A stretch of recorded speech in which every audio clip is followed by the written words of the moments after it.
আসসালামু আলাইকুম।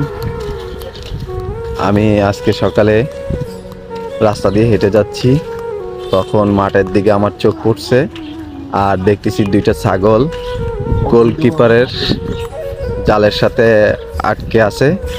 পরে আমি এবং আমার চাচা বিপ্লব কাকা দুজন মিলে ছাগল দুইটাকে উদ্ধার করে দিলাম যাতে ওরা ঘাস খেতে পারে। এই যে আমার চাচা এখন ছাগলটাকে খুব যত্ন সহকারে রশি থেকে ছুটিয়ে দিচ্ছে। যদি এদেরকে ছুটাই না দেয় তাহলে সারাদিন ঘাস না খেয়ে ছাগলটার অসুবিধা হতে পারে।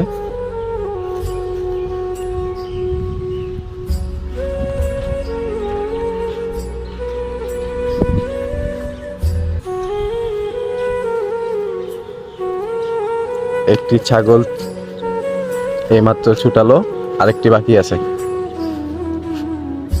ওই ছাগলটার বাচ্চা।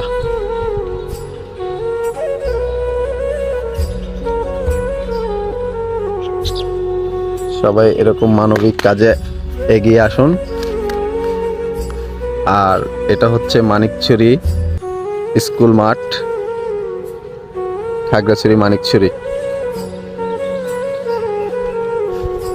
আচ্ছা, ছাগল দুইটা এই জায়গায় কিভাবে আটকিলো?